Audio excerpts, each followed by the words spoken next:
La paz de Yahweh, que guarda el pacto con su único pueblo, Israel, eternamente y para siempre, sea con todos ustedes. El tema que abordaré hoy es la iglesia. Sé que este tópico es muy sensible y que muchas fibras delicadas serán sacudidas con esta enseñanza, pero es sumamente necesario que los hijos de Efraín conozcan la verdad de este asunto y puedan darse cuenta dónde están parados. Como cualquiera de ustedes lo puede constatar, todas las enseñanzas que comparto siempre las fundamento en las Escrituras, y la de hoy obviamente no será la excepción. ¿Qué es la iglesia? El catolicismo romano se define a sí mismo como la iglesia verdadera, la única, la que fue fundada por Jesucristo.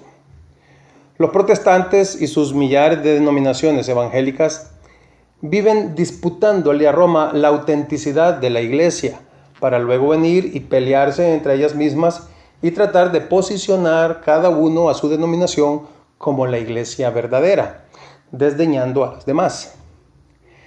Esta frenética competencia por ser la iglesia verdadera obedece a que el dogma cristiano sostiene que la iglesia es la esposa de Cristo, el pueblo de Dios, o en definitiva, es el conjunto de los creyentes lavados con la sangre de Cristo, provenientes de todas las razas y naciones del mundo. Y por lo tanto, todos quieren ser ese grupo privilegiado en menoscabo de los demás. Pero, ¿qué es lo que realmente dice la Escritura sobre la iglesia? Bien,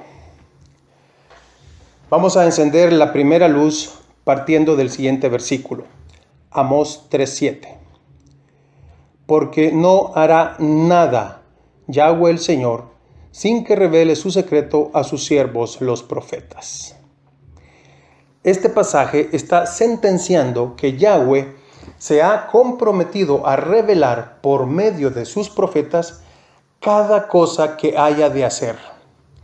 En otras palabras, podemos estar completamente seguros que cualquier cosa dentro del plan de Dios ha sido ya anticipado a través de los profetas. Si no es así, entonces Yahweh nos estaría mintiendo en Amós 3:7, cosa de por sí imposible para Dios. Romanos 3:4, antes bien sea Dios veraz y todo hombre mentiroso.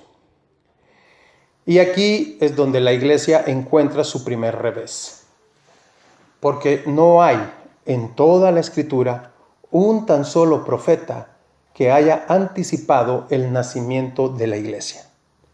No lo hay. ¿Cómo es posible que algo de tan grande envergadura y de alcance mundial no haya sido anunciado por los profetas, si Amós está asegurando que Yahweh se comprometió a revelar por los profetas cualquier cosa que fuera a hacer? ¿Será que se le olvidó la iglesia? ¿O se les empapeló ese oráculo a los profetas? ¿Qué fue lo que pasó? Esta ecuación es sencilla. Si los profetas nunca anunciaron una iglesia, es porque tal cosa nunca estuvo en los planes de Dios. Porque si lo hubiera estado, entonces los profetas lo hubieran anunciado. Y si no, Dios hubiera quedado como mentiroso. Sé que en este momento se te agolpan en la mente las 108 veces que la palabra iglesia aparece en el Nuevo Testamento. Y podrás decirme, pero la iglesia vive y respira en todo el Nuevo Testamento. Sin embargo, ese es precisamente el punto. No puedes aceptar la existencia de la iglesia haciéndote de la vista gorda con Amós 3:7, que es exactamente lo que ha hecho el sistema religioso durante cientos y cientos de años. Si procedes así, estarás admitiendo que Dios nos mintió en Amós. La iglesia, tal como la conciben los teólogos del sistema religioso, es una seria contradicción a la palabra de Yahweh dada a los profetas. Entonces, ¿quién miente? ¿Dios o los intérpretes del Nuevo Testamento? Te pediré que sigas conmigo. Más adelante aclararemos y conciliaremos todo este asunto. Pero antes de llegar allí, necesito agregar más información para que se haga más comprensible. Bien, continuando con las palabras de los profetas. Todas las promesas de restauración para los tiempos finales fueron dadas a Israel, a las dos casas de Israel, a la casa de Judá, los judíos, y a la casa de Efraín, o casa de José, o casa de Israel, los gentiles. Y no se menciona en ninguna de ellas a ninguna iglesia. Te voy a citar algunos ejemplos. Isaías 11, 12 al 16. Y levantará pendón a las naciones, y juntará a los desterrados de Israel, y reunirá los esparcidos de Judá de los cuatro confines de la tierra. Y se disipará la envidia de Efraín, y los enemigos de Judá serán destruidos. Efraín no tendrá envidia de Judá, ni Judá afligirá a Efraín, sino que volarán sobre los hombros de los filisteos al occidente, saquearán también a los de oriente. Edom y Moab les servirán, y los hijos de Amón los obedecerán. Y secará Yahweh la lengua del mar de Egipto, y levantará su mano con el poder de su espíritu sobre el río, y lo herirá en sus 7 brazos, y hará que pasen por él con sandalias. Y habrá camino para el remanente de su pueblo, el que quedó de Asiria, de la manera que lo hubo para Israel el día que subió de la tierra de Egipto. Jeremías 23, 5 al 8. He aquí que vienen días, dice Yahweh, en que levantaré a David renuevo justo, y reinará como rey, el cual será dichoso, y hará juicio y justicia en la tierra. En sus días será salvo Judá, e Israel habitará confiado. Y este será su nombre con el cual le llamarán Yahweh, justicia nuestra. Por tanto, he aquí que vienen días, dice Yahweh, en que no dirán más, vive Yahweh que hizo subir a los hijos de Israel de la tierra de Egipto, sino, vive Yahweh que hizo subir y trajo la descendencia de la casa de Israel de tierra del norte y de todas las tierras a donde yo los había echado, y habitarán en su tierra. Jeremías 30, 3 al 4. Porque he aquí que vienen días, dice Yahweh, en que haré volver a los cautivos de mi pueblo Israel y Judá, ha dicho Yahweh, y los traeré a la tierra que di a sus padres y la disfrutarán. Estas pues son las palabras que habló Yahweh acerca de Israel y de Judá. Jeremías 31, 27 al 28. He aquí vienen días, dice Yahweh, en que sembraré la casa de Israel y la casa de Judá de simiente de hombre y de simiente de animal. Y así como tuve cuidado de ellos para arrancar y derribar y trastornar y perder y afligir, tendré cuidado de ellos para edificar y plantar, dice Yahweh. Jeremías 33, 7 al 9. Y haré volver los cautivos de Judá y los cautivos de Israel, y los restableceré como al principio, y los limpiaré de toda su maldad con que pecaron contra mí, y perdonaré todos sus pecados que contra mí pecaron y con que contra mí se rebelaron.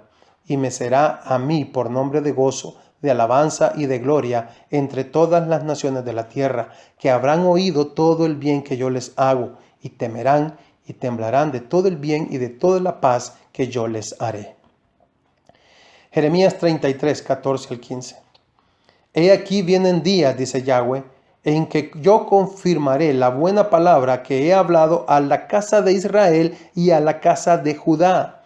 En aquellos días y en aquel tiempo haré brotar a David un renuevo de justicia, y hará juicio y justicia en la tierra. Jeremías 50, 20. En aquellos días y en aquel tiempo, dice Yahweh, la maldad de Israel será buscada y no aparecerá, y los pecados de Judá y no se hallarán, porque perdonaré a los que yo hubiere dejado. Ezequiel 37, 19 al 25. Así ha dicho Yahweh el Señor. He aquí yo tomo el palo de José que está en la mano de Efraín, y a las tribus de Israel sus compañeros, Y los pondré con el palo de Judá, y los haré un solo palo, y serán uno en mi mano. Y los palos sobre que escribas estarán en tu mano delante de sus ojos, y le dirás: así ha dicho Yahweh el Señor. He aquí yo tomo a los hijos de Israel de entre las naciones a las cuales fueron, y los recogeré de todas partes, y los traeré a su tierra, y los haré una nación en la tierra, en los montes de Israel. Y un rey será a todos ellos por rey, y nunca más serán dos naciones, ni nunca más serán divididos en dos reinos. Ni se contaminarán ya más con sus ídolos, con sus abominaciones y con todas sus rebeliones, y los salvaré de todas sus rebeliones con las cuales pecaron, y los limpiaré, y me serán por pueblo, y yo a ellos por Dios. Mi siervo David será rey sobre ellos, y todos ellos tendrán un solo pastor, y andarán en mis preceptos, y mis estatutos guardarán, y los pondrán por obra. Habitarán en la tierra que di a mi siervo Jacob, en la cual habitaron vuestros padres. En ella habitaron ellos, sus hijos y los hijos de sus hijos para siempre. Y mi siervo David será príncipe de ellos para siempre. Zacarías 8:13. Y sucederá que como fuisteis maldición entre las naciones, oh casa de Judá y casa de Israel, así os salvaré y seréis bendición. No temáis, mas esfuércense vuestras manos. Zacarías 10:6-9. Porque yo fortaleceré la casa de Judá y guardaré la casa de José y los haré volver, porque de ellos tendré piedad y serán como si no los hubiera desechado, porque yo soy Yahweh su Dios y los oiré. Y será Efraín como valiente y se alegrará su corazón como a causa del vino. Sus hijos también verán y se alegrarán, su corazón se gozará en Yahweh. Yo los llamaré con un silbido y los reuniré, porque los he redimido, y serán multiplicados tanto como fueron antes. Bien que los esparciré entre los pueblos, aún en lejanos países. Esto incluye a El Salvador. Se acordarán de mí, y vivirán con sus hijos, y volverán. No es mi intención ofender a nadie, pero es necesario decir las cosas tal como son. Te he citado todos estos pasajes que hablan de la restauración al final de los tiempos para que te des cuenta que no hay iglesia por ningún lado. Todas las profecías hablan de Judá y de Efraín, que también es llamado José o Israel. Incluso algunos pasajes que el sistema religioso afirma que son para la iglesia, en realidad son para Israel. Por ejemplo, el Nuevo Pacto. El sistema religioso dice que el antiguo pacto fue hecho con Israel, pero el nuevo pacto fue hecho con la iglesia. Eso es lo que dice el sistema religioso, pero no es lo que dice la Biblia. Veamos Jeremías 31, 31 al 33. He aquí que vienen días, dice Yahweh, en los cuales haré nuevo pacto con la casa de Israel y con la casa de Judá. No hay iglesia por ningún lado. No como el pacto que hice con sus padres el día que tomé su mano para sacarlos de la tierra de Egipto, porque ellos invalidaron mi pacto, aunque fui yo un marido para ellos, dice Yahweh. Pero este es el pacto que haré con la casa de Israel después de aquellos días, dice Yahweh. Daré mi ley en su mente y la escribiré en su corazón, y yo seré a ellos por Dios, y ellos me serán por pueblo. ¿Ves a la iglesia por algún lado en esta promesa del nuevo pacto? ¿No está lo suficientemente claro que el nuevo pacto es con las dos casas de Israel? ¿Ves por qué te digo que la iglesia, tal como la concibe el sistema religioso, es una seria contradicción a la palabra de Yahweh dada a los profetas?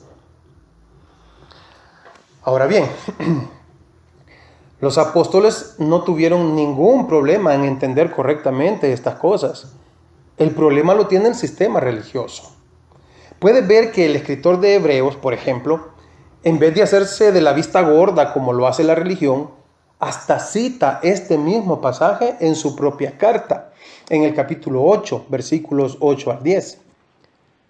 Porque reprendiéndolos dice: He aquí vienen días, dice el Señor, en que estableceré con la casa de Israel y con la casa de Judá un nuevo pacto. no como el pacto que hice con sus padres el día que los tomé de la mano para sacarlos de la tierra de Egipto, porque ellos invalidaron mi pacto, y yo me desentendí de ellos, dice el Señor.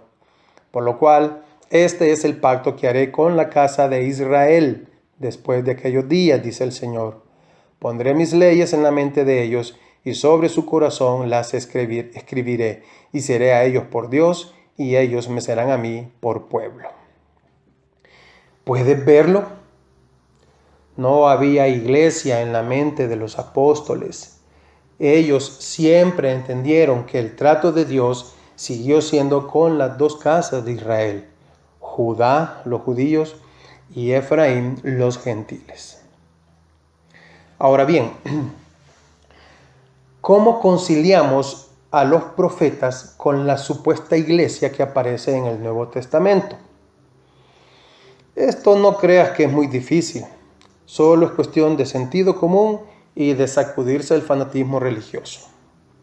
Verás, el término castellano iglesia se ha traducido del griego eclesía, pero lo que el sistema religioso nunca nos contó es que eclesía no significaba iglesia cuando se escribió el Nuevo Testamento. Ese significado se le acuñó 400 años más tarde. El significado propio y original de eclesía siempre ha sido asamblea o congregación. Y era este el concepto que los escritores del Nuevo Testamento tenían en sus mentes cuando trazaban dicha palabra. Saber que eclesía significa en realidad congregación nos remite inmediatamente a la única congregación que Dios siempre ha visto como propia, la congregación de los hijos de Israel. Este es el verdadero concepto que tenían en sus mentes los escritores del Nuevo Testamento cuando usaban la palabra eclesía. Y es el único concepto que no riñe con ninguno de los profetas, sino todo lo contrario, armoniza perfectamente con cada una de las cosas que Yahweh anticipó por medio de los profetas. El griego eclesía es el equivalente del término hebreo kahal, y ambos significan asamblea o congregación. Sin embargo, nunca vas a ver el término kahal traducido como iglesia en el Antiguo Testamento, a pesar de que es el equivalente de eclesía. Entonces, si desde el Antiguo Testamento se venía traduciendo correctamente como congregación, ¿por qué no quisieron seguirlo traduciendo correctamente en el Nuevo Testamento? Sino que se inventaron una palabra nueva, iglesia, para hacer las traducciones. Te menciono esto para que vayas cayendo en la cuenta de la manipulación que hace el sistema religioso en las traducciones de la Biblia, aprovechándose de la barrera del idioma y también de la desidia de la gran mayoría de personas que no les gusta escudriñar las Escrituras. El concepto religioso de iglesia no tiene absolutamente nada que ver con la congregación de los hijos de Israel, que es a lo que el término eclesía realmente se refiere. Y ese es precisamente el propósito del concepto doctrinal de iglesia, que Israel, el único pueblo de Dios, la verdadera congregación de Yahweh, sea degradado, sustituido, olvidado y enterrado. Pero, ¿por qué querría alguien hacer eso contra Israel?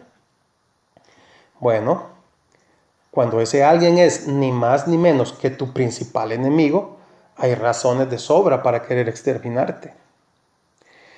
El enemigo visible de Israel es el sistema religioso mundial, gobernado por el enemigo invisible de Israel, el Satán. Y el propósito de estos es acabarse la heredad de Yahweh, Israel. Primero, mataron al Mesías, creyendo que con eso habían logrado su victoria. Pero cuando vieron que el tiro le salió por la culata por la resurrección de él, entonces se adueñaron de su tierra y persiguieron a su pueblo hasta hacerlo cautivo. Por supuesto que este cautiverio es espiritual, mental y religioso, no es un cautiverio físico. En el próximo video enseñaré ampliamente sobre este cautiverio religioso, porque hoy no puedo extenderme demasiado. Decía que capturaron al pueblo de Dios y lo encerraron. Por favor, presta atención. Lo encerraron en un campo de concentración al que llamaron iglesia. Nos lavaron el cerebro, nos arrancaron de nuestras raíces hebreas, nos adoctrinaron con una falsa identidad eclesiástica que no existe en ninguna parte de las Escrituras. Nos convencieron que la Torá fue invalidada porque en ella quedan al descubierto todas sus falsas y maliciosas interpretaciones que hacen del Nuevo Testamento. Y alejándonos de la Torá, han logrado que las maldiciones de esta continúen sobre nuestras cabezas porque hemos seguido traspasando sus mandamientos, tal como sucedió con nuestros ancestros israelitas.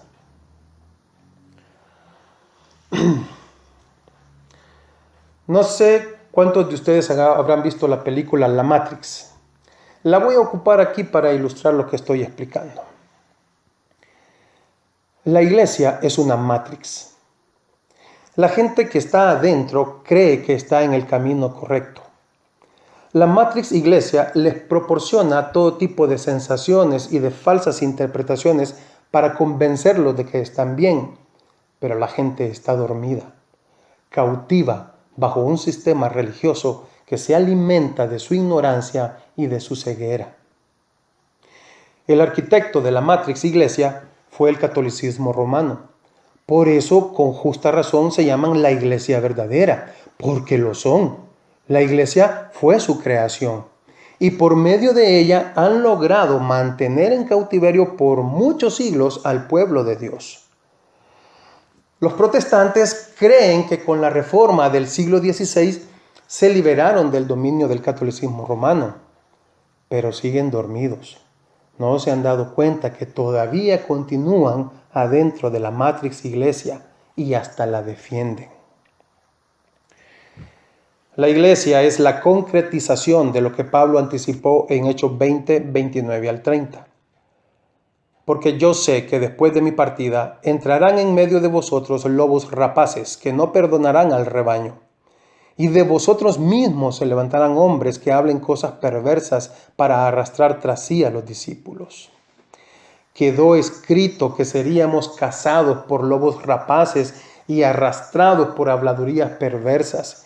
Y esto se cumplió a través de esa entidad religiosa llamada iglesia, engendrada por el catolicismo romano, consentida por el protestantismo evangélico y celosamente defendida por los dos.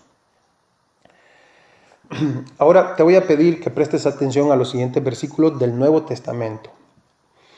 Hechos 7:38. Este es aquel Moisés que estuvo en la congregación en el desierto con el ángel que le hablaba en el monte Sinaí. En este versículo, la palabra griega traducida como congregación es eclesía, exactamente la misma que traducen como iglesia. Pero ¿por qué aquí no la tradujeron como iglesia? ¿Te puedes imaginar leyendo este versículo de la siguiente manera? Este es aquel Moisés que estuvo en la iglesia en el desierto. Sería absurdo, porque Moisés obviamente nunca estuvo en una iglesia. ¿Puedes captar la manipulación? Como este versículo no pudieron retorcerlo porque la manipulación se haría demasiado evidente, entonces prefirieron traducirlo correctamente. Veamos otro. Hebreos 2:12. Diciendo, anunciaré a mis hermanos tu nombre. En medio de la congregación te alabaré. En este, también la palabra griega traducida como congregación es eclesía. Pero como aquí el escritor de Hebreos está citando Salmos 22:22, no quisieron traducirla como iglesia, pues la manipulación también se haría evidente, ya que el rey David tampoco asistía a ninguna iglesia. Uno más. Hechos 19:39. Y si demandáis alguna otra cosa, en legítima asamblea se puede decidir. Aquí tenemos un caso en que el griego eclesía se ha traducido como asamblea, que también es correcto. Pero ¿por qué no lo tradujeron como iglesia? Porque en este relato la asamblea de la que se habla allí era una vista pública, un tribunal jurídico. Así que como este texto no abona en nada al dogma de la iglesia, pues lo tradujeron correctamente como asamblea. Pero el griego que aparece aquí es el mismo, eclesía. Y no puedo finalizar sin referirme a Mateo 16:18, que dice: y yo también te digo que tú eres Pedro, y sobre esta roca edificaré mi iglesia, y las puertas del Hades no prevalecerán contra ella. Este es el pasaje que el catolicismo romano manipula para decir que su Jesús fundó la iglesia de ellos y que además puso a Pedro como el primer papa. Presta mucha atención, porque te voy a dar la correcta interpretación de este pasaje, que estoy casi seguro que nunca la has escuchado en ninguna parte. Este versículo no puede ser entendido sin el auxilio de los profetas del Antiguo Testamento. Y esto te servirá para que veas por qué insisto tanto en que la correcta interpretación del Nuevo Testamento subyace en la Torá, los Salmos y los profetas, y el por qué el sistema religioso se aferra con uñas y dientes a la invalidación de la Torá para poder seguir haciendo interpretaciones a su antojo. Para explicar mejor este versículo de Mateo lo voy a dividir en dos partes. 1, la supuesta iglesia, y 2, el supuesto papa. Ya expliqué que el vocablo griego eclesia, que aparece aquí traducido como iglesia, significa realmente congregación o asamblea. El otro término griego que aparece en esta afirmación y cuyo significado es importante conocer también es Hades. Hades es el equivalente del término hebreo Sheol, que en nuestras versiones castellanas aparece como Seol. Tanto Hades como Sheol significan sepulcro. Y a menudo, por extensión, estos términos son usados para referirse también a la muerte. Pues bien, Yahoshua está hablando en Mateo 16:18 de una eclesía, de una asamblea que él va a levantar, y dice que ni las puertas del Hades, o sea, de los sepulcros, impedirán que dicha asamblea se lleve a cabo. Ahora bien, es necesario que tú entiendas algo muy importante. Para que el Mesías esté anunciando que él realizará un evento de esta naturaleza, necesita cumplir al menos 2 requisitos que autentiquen que dicho evento procede de Dios. El primero es Amós 3:7, que lo leímos al principio. Porque no hará nada Yahweh el Señor sin que revele su secreto a sus siervos los profetas. Lo que esto implica es que esa asamblea de la que habla el Mesías tiene que haber sido anunciada por algún profeta. Si no es así, entonces no proviene de Dios. Y el otro requisito es que si Yahoshua afirma que dicha asamblea será levantada por él, entonces ya no basta solamente que dicho suceso haya sido anunciado por algún profeta, sino que además también tiene que declarar el profeta que quien levantará esa asamblea es expresamente el Mesías, quien viene en el nombre de Yahweh, porque el Mesías tiene que darle cumplimiento a todo lo que los profetas dijeron de él, porque si no, entonces no es el Mesías. Así que, ¿existe alguna profecía que respalde lo que Yahoshua está diciendo en Mateo 16:18? ¿Existe alguna profecía que diga que el Mesías, actuando en nombre de Yahweh, ha de convocar a una asamblea cuyos participantes tratarán de ser retenidos por las puertas de los sepulcros, pero que éstas no prevalecerán? ¿La hay? Respóndete tú mismo. Vamos a Ezequiel 37, 1 al 14. La mano de Yahweh vino sobre mí y me llevó en el espíritu de Yahweh y me puso en medio de un valle que estaba lleno de huesos y me hizo pasar cerca de ellos por todo en derredor. y he aquí que eran muchísimos sobre la faz del campo, y por cierto secos en gran manera. Y me dijo, Hijo de hombre, ¿vivirán estos huesos? Y dije, Señor Yahweh, tú lo sabes. Me dijo entonces, profetiza sobre estos huesos, y diles, huesos secos, oíd palabra de Yahweh. Así ha dicho Yahweh el Señor a estos huesos. He aquí yo hago entrar espíritu en vosotros y viviréis, y pondré tendones sobre vosotros, y haré subir sobre vosotros carne, y os cubriré de piel, y pondré en vosotros espíritu y viviréis, y sabréis que yo soy Yahweh. Profeticé pues como me fue mandado, y hubo un ruido mientras yo profetizaba, y he aquí un temblor, y los huesos se juntaron cada hueso con su hueso, y miré, y he aquí tendones sobre ellos, y la carne subió, y la piel cubrió por encima de ellos, pero no había en ellos espíritu. Y me dijo, profetiza al espíritu, profetiza, hijo de hombre, y di al espíritu, así ha dicho Yahweh el Señor, espíritu, ven de los cuatro vientos, y sopla sobre estos muertos, y vivirán. Y profeticé como me había mandado, y entró espíritu en ellos, y vivieron, y estuvieron sobre sus pies un ejército grande en extremo. Me dijo luego, Hijo de hombre, todos estos huesos son la casa de Israel. He aquí ellos dicen, nuestros huesos se secaron, y pereció nuestra esperanza, y somos del todo destruidos. Por tanto, profetiza y diles, así ha dicho Yahweh el Señor.